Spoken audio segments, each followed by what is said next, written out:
Bienvenidos y bienvenidas una vez más al canal de YouTube de politicadesantafe.com. Estamos arrancando un nuevo programa de esto que llamamos Proyecto Legislativo, este espacio donde buscamos comunicar todos aquellos proyectos de ley que se presentan en la legislatura provincial y contado por sus propios autores. En esta oportunidad, en esta edición especial donde podemos hablar con una sola legisladora, en este caso se trata de la diputada Erika Ines, con quien vamos a hacer un balance, una reflexión de todo lo que fue su primer año como legisladora provincial, como diputada provincial, y sobre algunos de los proyectos de ley que fue presentando, uno que fue transformado en ley, como es la ley Saer, la ley que busca mantener la memoria de el escritor santafesino José Saer.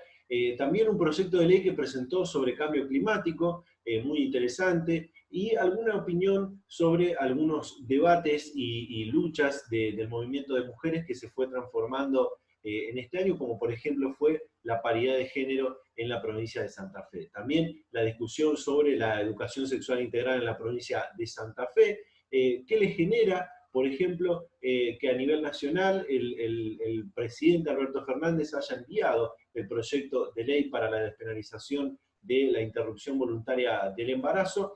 También, por ejemplo, lo que fue la discusión y el debate sobre la ley de presupuesto 2021 y una observación que hizo la diputada sobre la perspectiva de género en el presupuesto 2021 para el gobierno provincial. Y también, por último, un balance, ahora sí, y una proyección para lo que será el año 2021. Todo esto en este nuevo programa de proyecto legislativo que arranca de esta manera.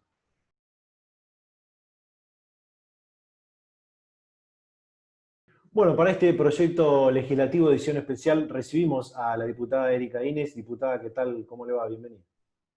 Hola, buenos días, ¿cómo estás?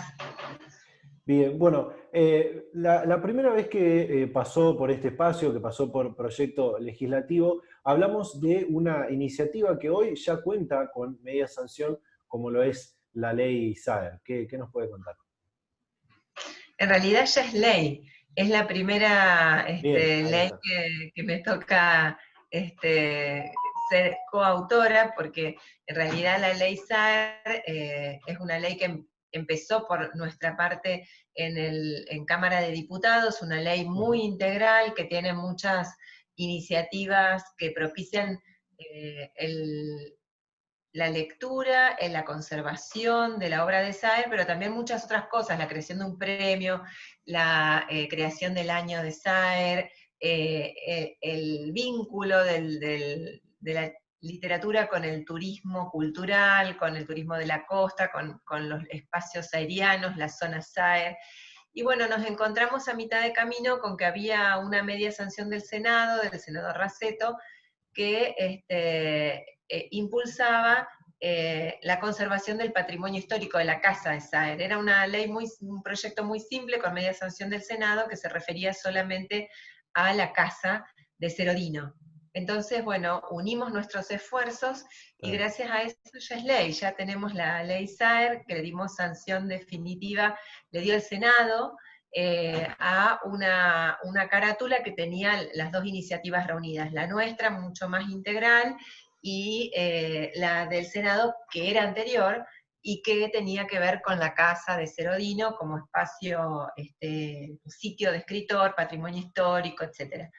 Así que bueno, estamos muy, muy satisfechos con eso, pensamos trabajar todo el año que viene y todos los años subsiguientes en actividades sobre esta ley, porque justamente lo que persigue la ley es que Saer sea más apreciado y más leído en su territorio, en la provincia de Santa Fe, más conocido, más difundido, pero eso es una excusa solamente para poner a Santa Fe como provincia y como ciudad, y todas las ciudades de la costa que aparecen en la obra de Saer, en el mapa de las letras de habla hispana, en las letras en español, porque es un escritor que realmente tiene esta estatura para estar presente en todos los países de habla hispana, en América y en España, es muy conocido, también ha sido traducido, y pensamos que de esta manera sitiar a Santa Fe, así como la literatura de Saer es una literatura situada, situar a nuestra provincia en este eje literario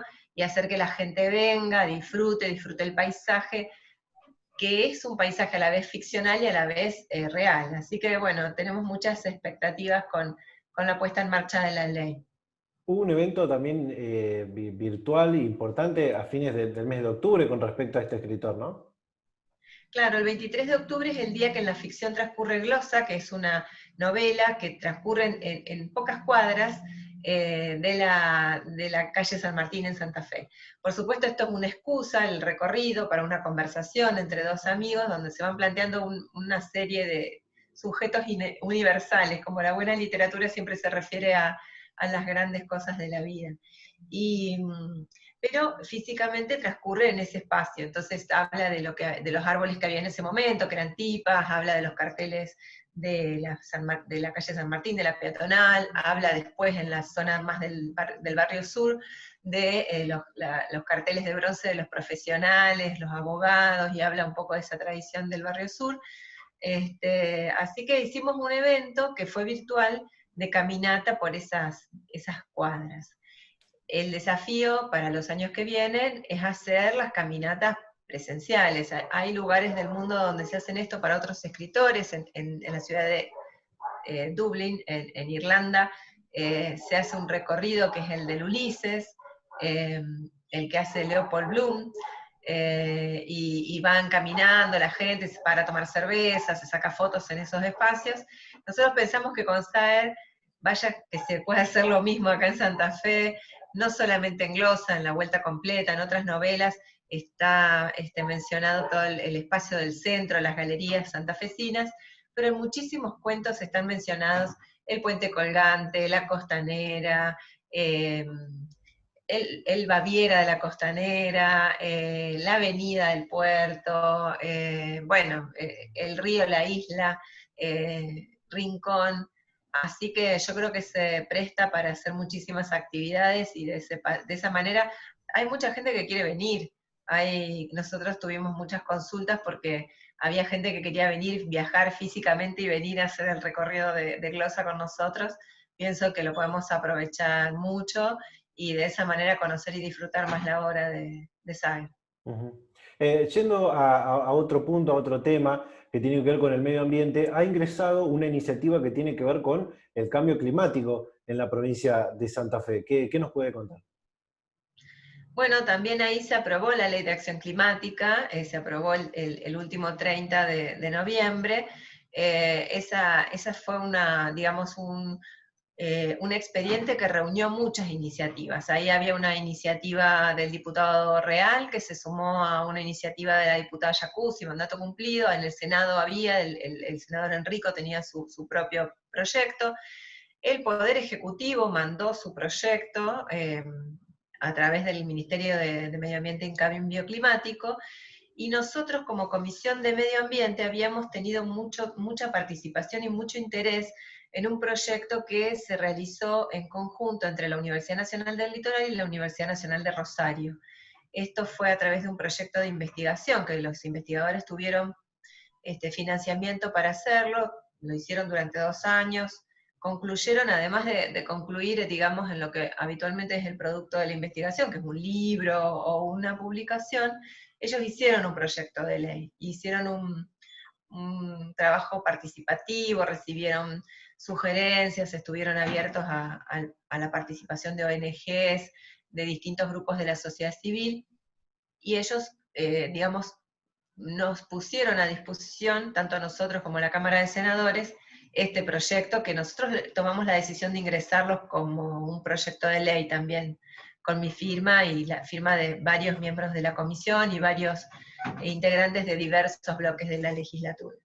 Finalmente se arribó a un proyecto consensuado que recoge digamos, aportes de todas estas autorías. También la Fundación Nueva Argentina participó con otro proyecto más.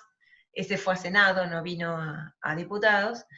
Pero bueno, se llegó a una síntesis que yo creo que es superadora a cualquiera de las iniciativas individuales, y bueno, sobre eso finalmente se logró una ley para Santa Fe. Nosotros estamos convencidos de que es un tema de muchísima relevancia, y que cuanto más de vanguardia sea la normativa, mejor le va a ir a nuestra provincia, no solamente en la cuestión ambiental, sino también productiva, porque los actores del sector productivo se tienen que involucrar en este tema. Ya no es un tema solo de los estados, solo de lo público, sino que los privados van a tener que incluirlos en sus planes de negocios y en sus planes de desarrollo, porque el mundo va a demandar esto, y porque es cada vez más necesario como enfoque y como forma de trabajo. Así que realmente satisfechos por todo el trabajo que se realizó en conjunto, y también viendo qué otras normativas son necesarias para el año que viene, para empezar a trabajar en nuestra comisión. Ujú. Ya que hablamos de leyes, iniciativas que se han transformado en leyes en la provincia de Santa Fe y que son necesarias e importantes, recientemente se transformó una lucha del movimiento de mujeres, del movimiento de disidencias, como es la paridad de género en la provincia de Santa Fe, que el gobierno provincial incorporó a esta paridad de género la fórmula de gobernador, gobernadora y vice. ¿Qué le genera que Santa Fe ya tenga la paridad de género? Fue una buena noticia en este año que tuvimos tantas noticias duras y difíciles para atravesar, que la paridad de género sea una realidad en la provincia de Santa Fe, que tengamos ley de paridad, sin duda es una excelente noticia. También trabajamos mucho para que eso salga. Desde el inicio de las sesiones ordinarias tuvimos proyectos de paridad en nuestra Cámara, en la Cámara de Diputados. El Bloque Socialista fue autor de uno de estos proyectos. Eh, También ahí se dio un diálogo con el Senado que finalmente fructificó en una ley. Y bueno, con este veto propositivo del Ejecutivo se pudo nuevamente alcanzar un acuerdo, y bueno, tenemos ley de paridad, así que yo creo que lo que rescato de ahí es que se haya llegado a tener una ley, porque la verdad que todos los esfuerzos anteriores habían sido infructuosos. eh, Hemos tenido medias sanciones en años anteriores. El entonces gobernador Lifshitz, hoy presidente de la Cámara, había puesto en el mensaje de extraordinarias el tema de paridad en ocasión de ese año, y finalmente no se logró porque el Senado no daba el acuerdo. Bueno, que este año ya hemos progresado primero a obtener una ley, y ahora a obtener nuevamente eh, el acuerdo para que la ley salga, con el veto propositivo del Ejecutivo, da muestras de que, sobre todo, que la sociedad ha evolucionado hacia esos estándares, y que ya no estamos más dispuestos a que las mujeres estén en un número inferior, infravaloradas en los cuerpos legislativos, pero no solamente en los cuerpos legislativos, sino también en los gabinetes, en los ejecutivos, en otras organizaciones como las ONGs, los colegios profesionales y la justicia, donde son ámbitos que realmente necesitamos que haya más mujeres. En nuestra Cámara en este momento hay casi de hecho paridad, hay 48% de mujeres, pero eso no se refleja, por ejemplo, en el gabinete del Ejecutivo. Nosotros, ya que el gobernador tuvo este compromiso de realmente hacer este cambio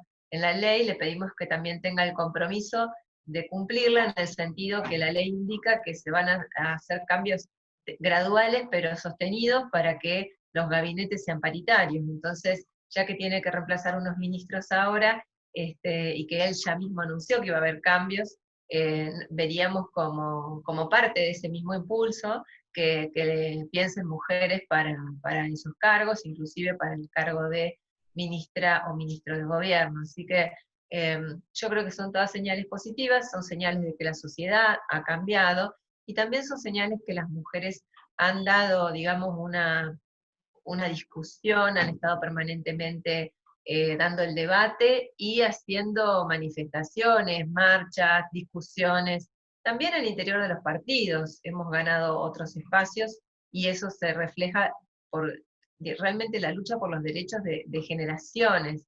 Estaba leyendo algunas declaraciones de legisladoras de la vuelta de la democracia, de Florentina Gómez Miranda, que siempre recuerdo esa legisladora radical, y bueno, y tienen vigencia aún sus palabras después de haber pasado tanto tiempo, pero ella, las socialistas, como por ejemplo Silvia Burger, que ahora está en Igualdad y Participación, pero que fueron legisladoras mucho tiempo antes, en distintas conformaciones de la legislatura, y nombrándole a ellas, nombro a todas, porque realmente han hecho un camino del cual ahora todas nos beneficiamos. Lo que nosotras esperamos como legisladoras es seguir haciendo lo mismo, abrir camino para que muchas otras mujeres se beneficien. Y no hablo de las mujeres políticas, hablo de todas las mujeres, porque cuando las mujeres estamos en las bancas,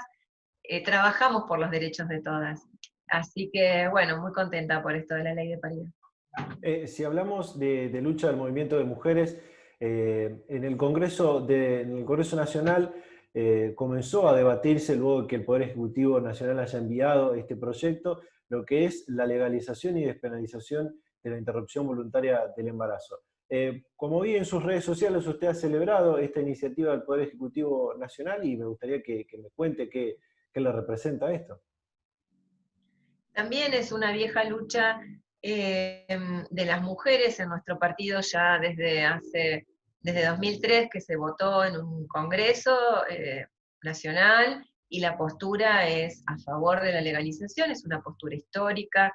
Legisladores socialistas como Alfredo Bravo fue el primero que presentó un proyecto de legalización del aborto, siempre fue la bancada socialista receptora de estas iniciativas, aun cuando no había mujeres en algunos momentos en las bancas, y después Silvia Burger, que recién nombraba, fue la primera legisladora que presentó el proyecto de la campaña, que es la campaña nacional, es la que ha activado y es la que tiene realmente un enorme mérito en que esto se pueda discutir. Ellas hace muy pocos años tenían enormes dificultades, por ejemplo, para poner este tema en la pública, para hacer actividades que hablen del tema, eran permanentemente censuradas en los medios, agredidas en las actividades, y es su persistencia, es su militancia la que nos ha impulsado y que nos ha guiado a quienes pensamos igual a lo largo de todos estos años. Así que yo creo que hay que felicitarlas porque son mujeres muy aguerridas, muy trabajadoras, muy valientes y muy talentosas, que han puesto su trabajo desinteresadamente.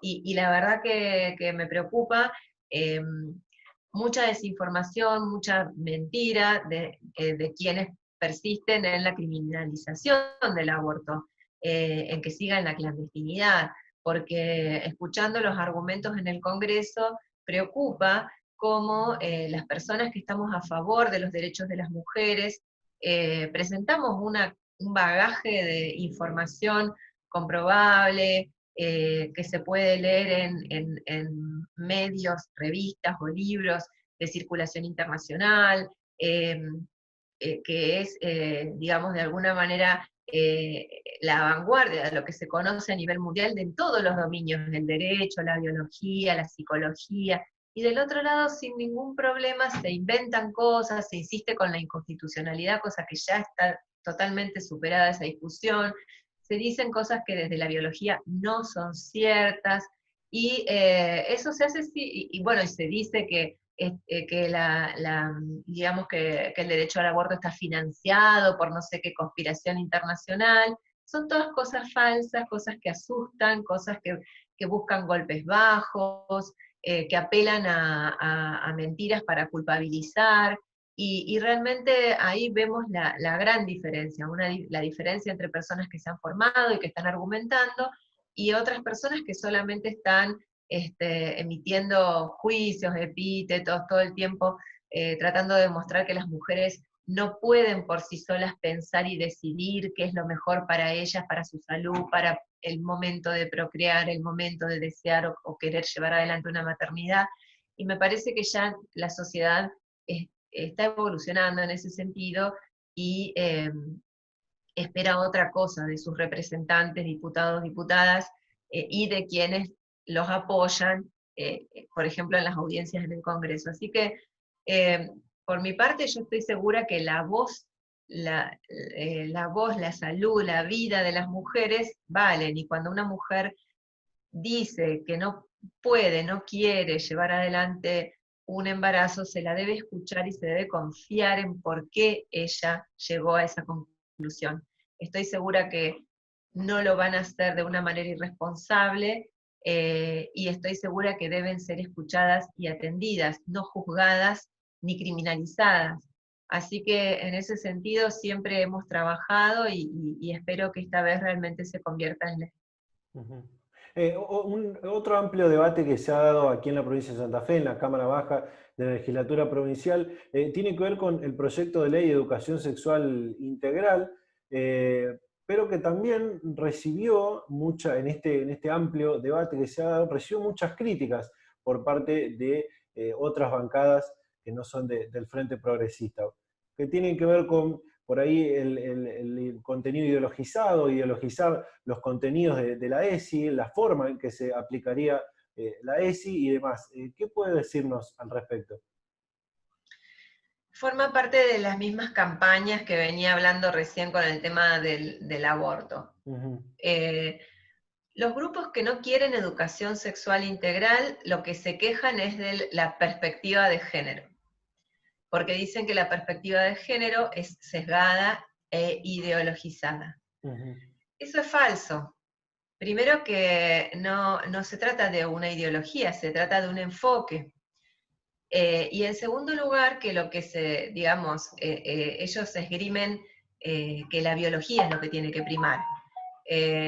La biología también ha evolucionado, ya no es más la biología del siglo XIX que estos grupos ideologizados reclaman.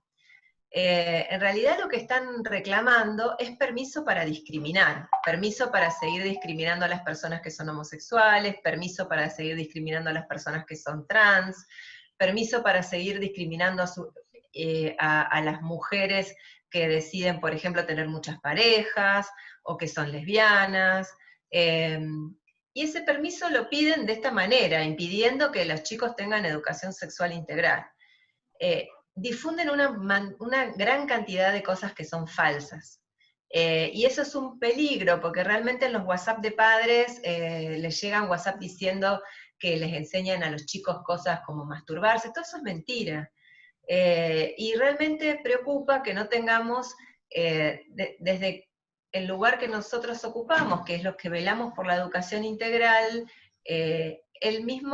digamos, la misma capacidad de contarle a los papás y a las mamás lo buena que es, porque realmente, por un lado, protege a los chicos de los abusos sexuales, que los chicos sepan acerca de su cuerpo y que sepan que ellos tienen derechos sobre ese cuerpo, ha permitido que muchos chicos se den cuenta que los estaban abusando y que lo puedan decir.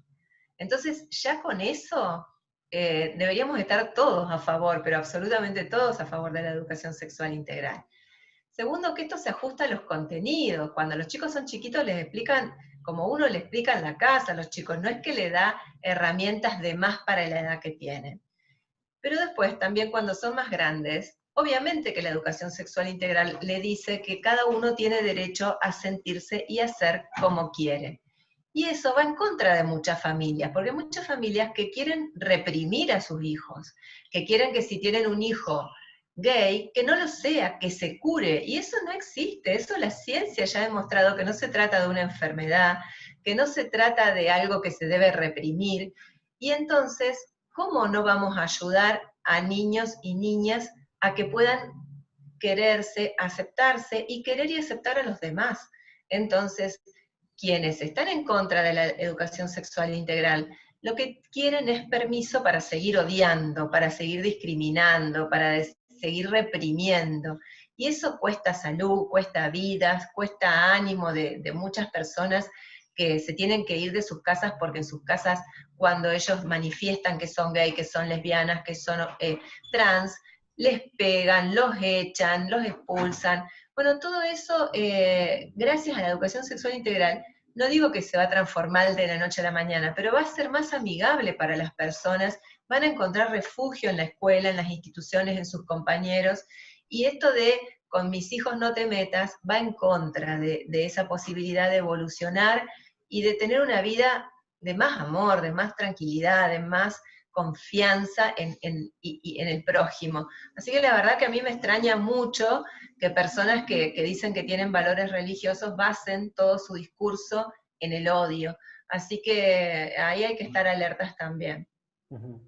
Recién cuando le preguntaba por esto de la paridad de género, la ley de paridad en Santa Fe, me habló de la paridad de género en el gobierno provincial, en el Ejecutivo Provincial. Ahora preguntarle por el debate y la aprobación del proyecto del presupuesto 2021, que tal como lo manifestaron desde el Frente Progresista, le otorgaron esta herramienta al gobierno provincial, al gobierno de Omar Perotti. Y usted particularmente resaltó la discusión sobre la perspectiva de género en el presupuesto 2021. ¿Qué puede decirnos sobre esto? Bueno, el presupuesto nosotros obviamente le dimos esta herramienta al Poder Ejecutivo y lo modificamos también en acuerdo con el Senado para que no tenga elementos de discrecionalidad que traía el mensaje original, y también para impedir que se deroguen dentro de la ley de presupuestos, que actúe la ley de presupuesto como un caballo de Troya para derogar cosas que había por ley y crear cosas que había por ley, o para contraer deuda en dólares, o para vender inmuebles del Estado. Todo eso fue lo que restringimos como legislatura en el presupuesto provincial. Con eso creo que mejoró la calidad institucional del mensaje. De todas maneras, el dinero que solicitaba sí se acordó y eso está en su totalidad, como una introducción para comentarte que sí, que se le brindó esta herramienta al Poder Ejecutivo.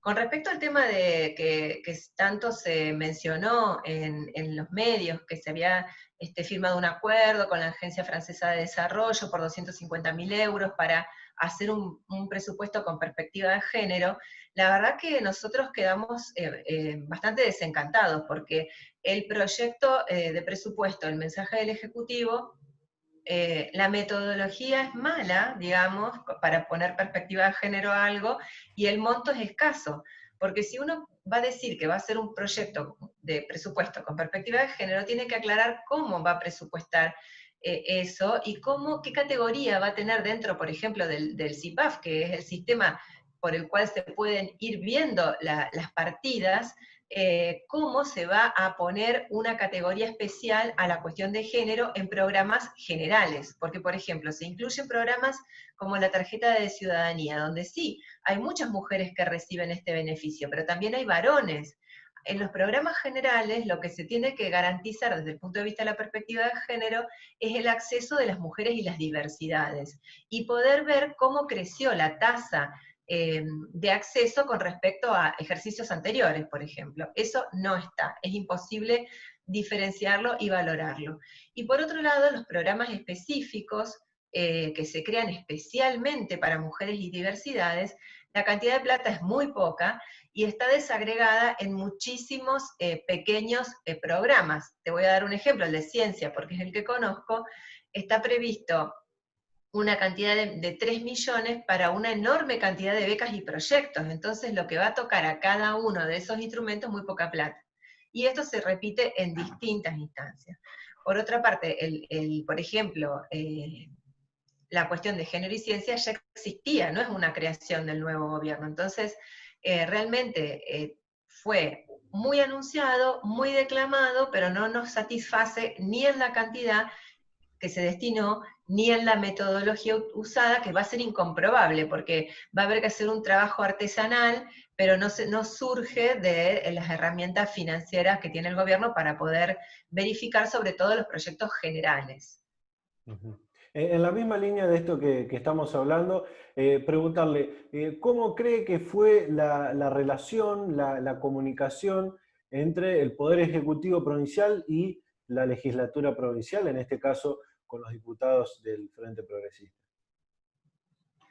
Bueno, no hubo una comunicación ad hoc para el tema del presupuesto. Nosotros pensábamos que íbamos a tener reuniones de trabajo o comunicaciones más pormenorizadas. En realidad fue solamente una comunicación muy formal y muy somera, y aún así, bueno, como les decía, se otorgó esta herramienta. Todo el mundo lo señala, es un déficit de este gobierno el diálogo con la legislatura. No es una novedad lo que estoy diciendo, no hay un diálogo fluido, pero en mi caso particular yo creo que eso obedece a la falta de una agenda, porque cuando hay una agenda clara y hay un rumbo de gobierno claro, naturalmente se necesitan herramientas y se tienen que alcanzar los consensos.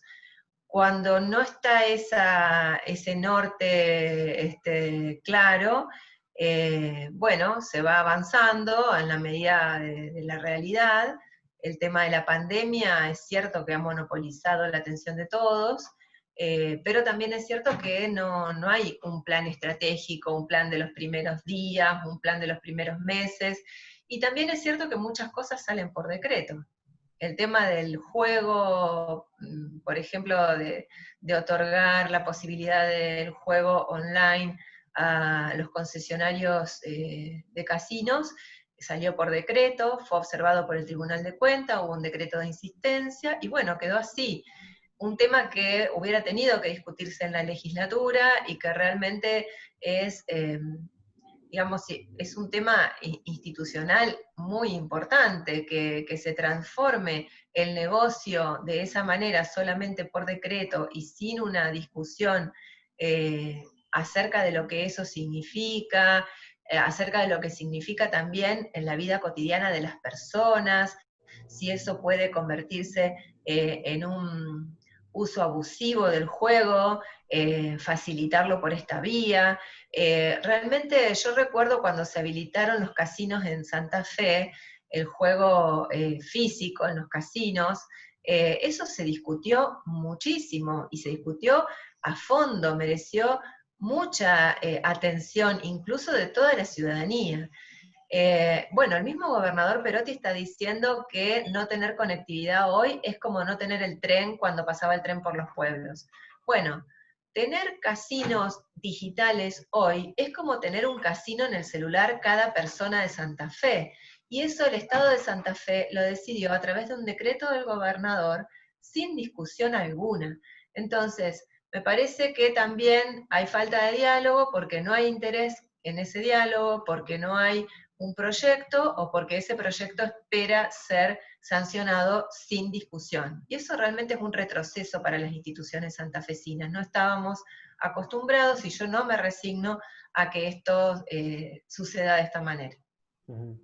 En esto que me está contando sobre el Ejecutivo Provincial, estamos en estos días donde se cumple el primer año de gobierno, el primer año de gestión del gobernador Omar Perotti, y me gustaría pedirle una opinión, un análisis, una reflexión de lo que le parece a usted que fue el primer gobierno, el primer año de gestión del gobernador Omar Perotti.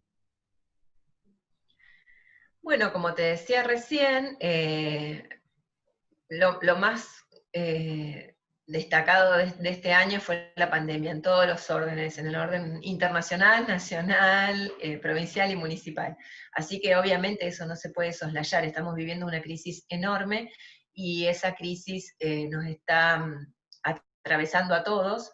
Yo creo que cuando pasemos esta cotidianeidad y miremos para atrás, realmente nos vamos a asombrar de la fuerza que tuvimos para atravesarla, y de la magnitud que tuvo esta situación.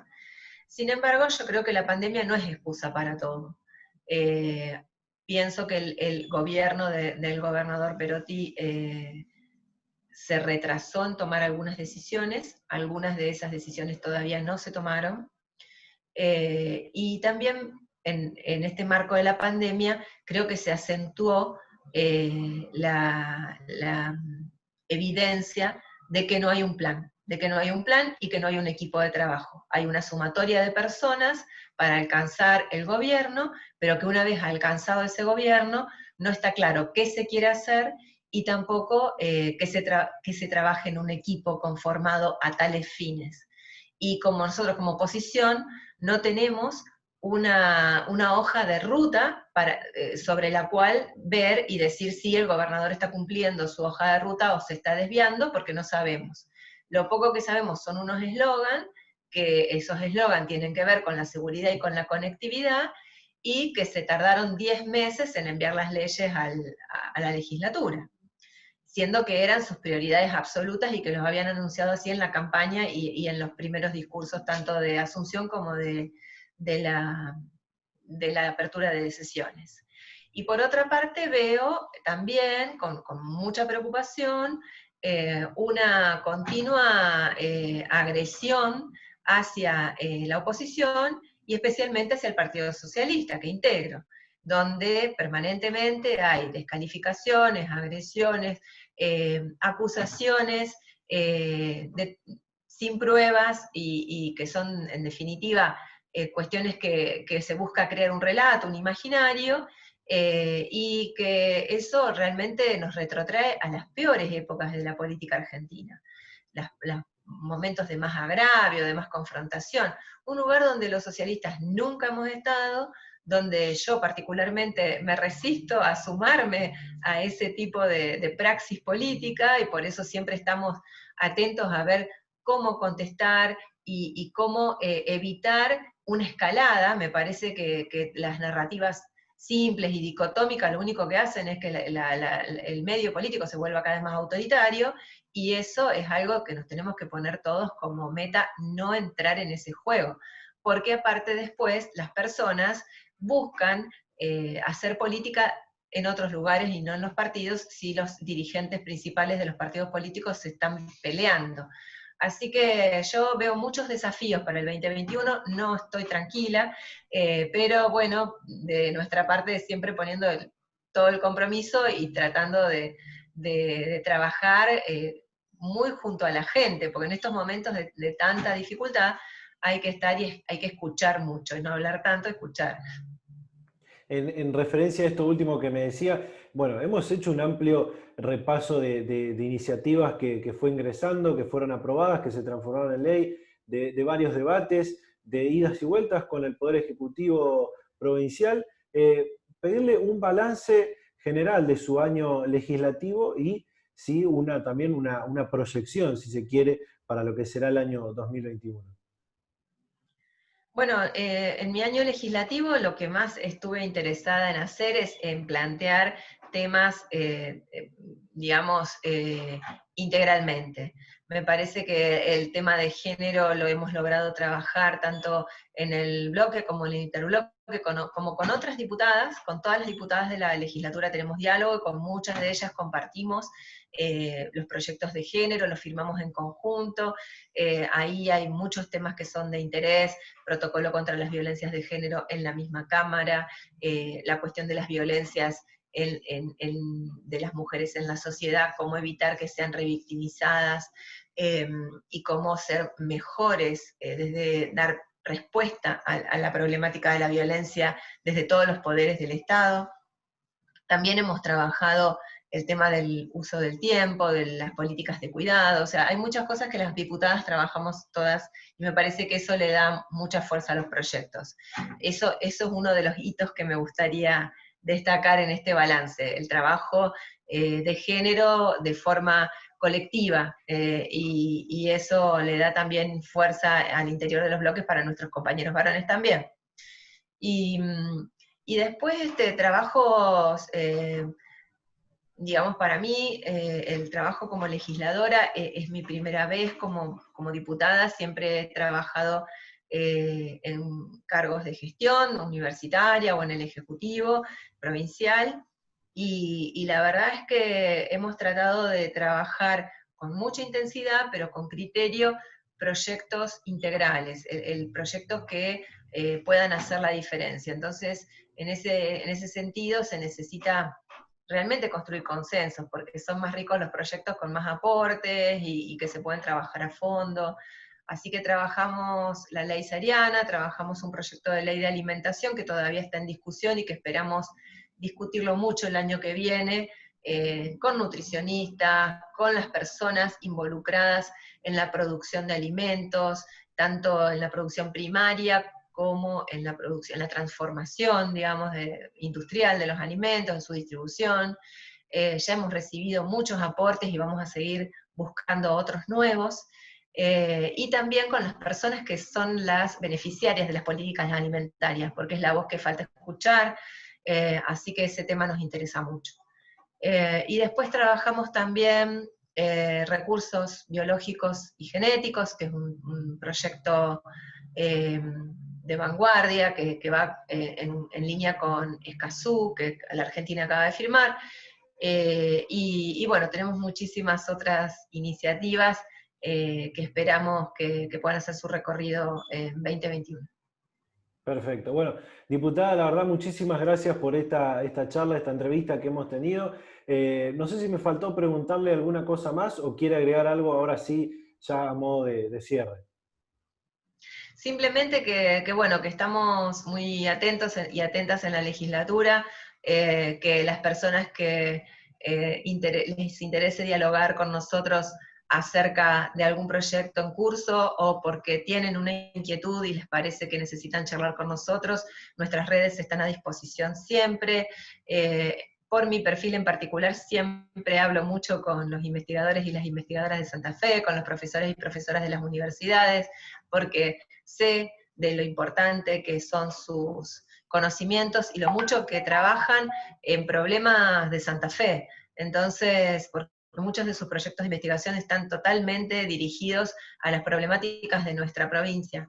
Así que siempre tengo el interés de convocarlos y convocarlas, pero también los escucho si ellos tienen alguna iniciativa o si, por supuesto, cualquier ciudadano o ciudadana tiene alguna iniciativa, inquietud, duda, es nuestro interés estar en contacto. Así que gracias por esta oportunidad de dialogar con ellos. Nuevamente, muchísimas gracias.